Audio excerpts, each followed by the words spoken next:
So the big film of the moment is of course Marvel Studios' Avengers Age of Ultron, and while I personally love the film, you can find my review of it in the description below on my website, it has courted its fair share of controversy, to put it mildly, and the reason for this is its portrayal of Black Widow, and for Joss Whedon allegedly turning her into a damsel in distress. Now, the hate has been so pronounced for this portrayal of Black Widow in this film that he was lambasted, Joss Whedon, he was lambasted with so much bullying and death threats and harassment on Twitter, and it was thought to be the reason that he closed his Twitter account. He later confirmed that this was not the case, but the hate was so visceral and so vocal that it was thought to be the reason for a while. So, do these idiots have a point when it comes to the portrayal of Black Widow in this film? No, of course they don't.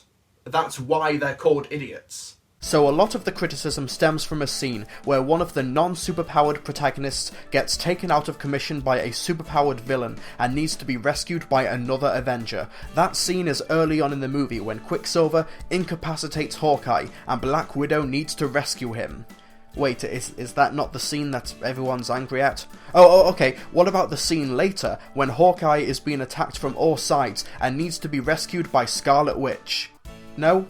Okay, the scene where Hawkeye and a child are saved by Quicksilver, or the scene where Thor is rescued by Vision against Ultron, or when Iron Man comes to the Hulk's aid in South Africa, or where Captain America is on the ropes against Ultron and Black Widow needs to aid him on a motorcycle. She picks up the Captain's shield while on the bike, travels halfway across the city at high speed, power slides underneath a moving truck, and then throws the shield back to Captain America, saving him from Ultron. Black Widow is such a damsel in distress that it hurts. A lot of the criticism levelled against Joss Whedon's portrayal of Black Widow concerns the fact that she gets kidnapped by Ultron, but those critics neglect to mention the fact that she gets kidnapped protecting the Vision's casket, and without hesitation to accomplish the mission at hand. The kidnapping is completely in keeping with Ultron's character, as he's egotistical and wants a witness to his victory, and the fact that Black Widow uses makeshift equipment in her cell to bring the Avengers to Ultron's location.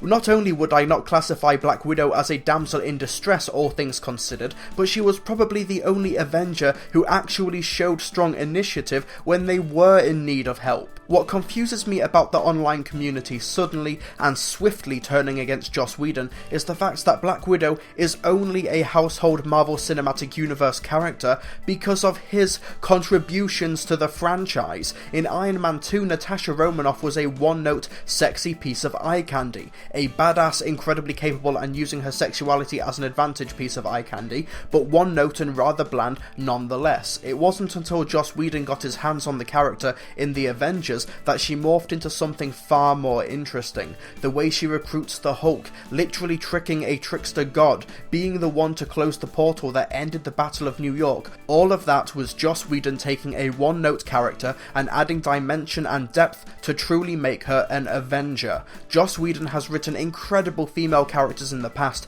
and is a prominent figurehead in the battle for more female representation in the media, but when he gives Black Widow more of a backstory and more dimension in Avengers Age of Ultron, it's seen as a bad thing. Basically, in short, Joss Whedon is not the enemy here. More complaints come from the idea that Black Widow considers herself a monster because she can't have children. Now, I may just be a humble media analyzer, but I have seen Avengers Age of Ultron twice, which makes me more qualified to talk about the people who have been lambasting Joss Whedon because they clearly haven't even seen the movie once, if this was the problem that they had with Natasha Romanoff. Black Widow does not call herself a monster because she was sterilized. That is not the way the conversation goes. That is a 100% utterly incorrect and irresponsibly fictitious criticism with the movie. She brings up her sterilization to make Bruce Banner, who also cannot have children, feel less alone, and to make him feel more secure in the knowledge that their actions as a romantic couple will not harm anyone but potentially themselves, that they should live life for the moment, for the now, and that the two outcasts of the team can find solace in their own loneliness. Now consider this for a moment. Which of the two following reasons do you think that Black Widow considers herself to be a monster?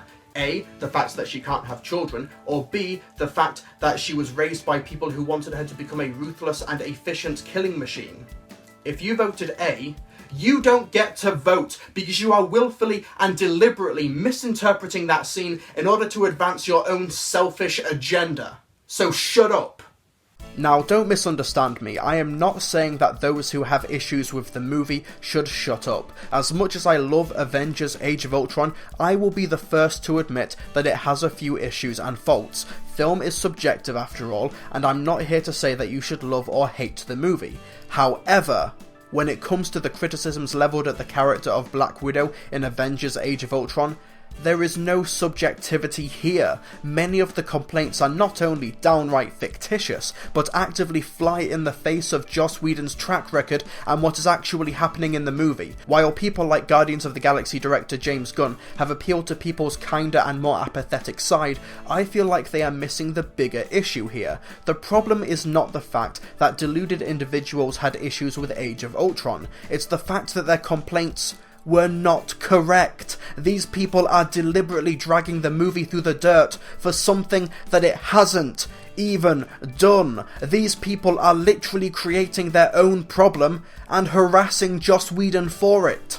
And by the way, I say the word people and not feminists in this case, because it's not feminists who are having a go at Joss Whedon. It is not feminists who are creating these made-up problems and complaining and harassing Joss Whedon about it. No, these people are not feminists. They're dicks.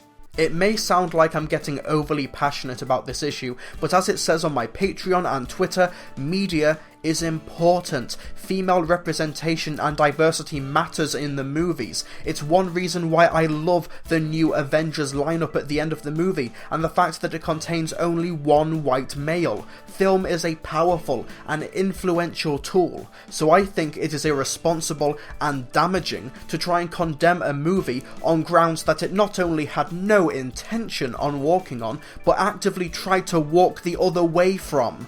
But what baffles me most about this whole friggin' disaster is, why Avengers Age of Ultron? Why is this the movie, the one that dicks decided to give all of their hate and scorn? Why did this movie deserve so much bile? Because make no mistake, when you use one of the dreaded ism words, in this case sexism, and it's completely and utterly unfounded, when there is actual sexism in media or sexism in culture, then people will be more inclined to take it less seriously because of shit like this. Where were these people crying misogyny at the actively harmful and damaging portrayal of sex in 50 Shades of Grey? Where were the complaints when an openly racist and xenophobic piece of military propaganda got nominated for Best Picture? Where were the complaints when Let's Be Cops turned the negative influence of America's police force into a frat boy comedy?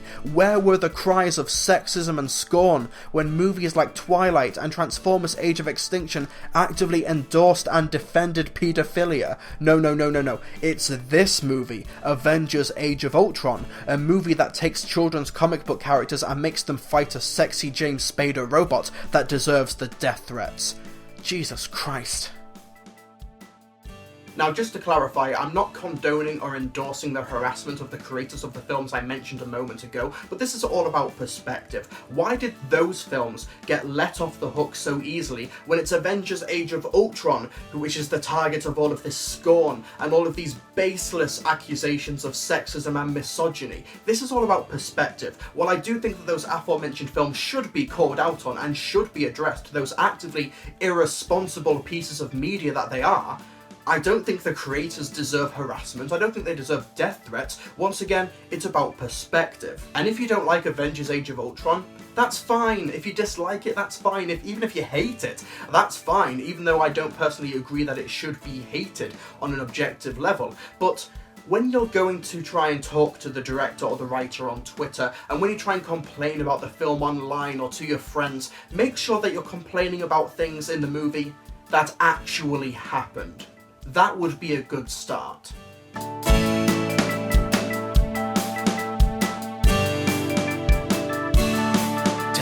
Trilbee.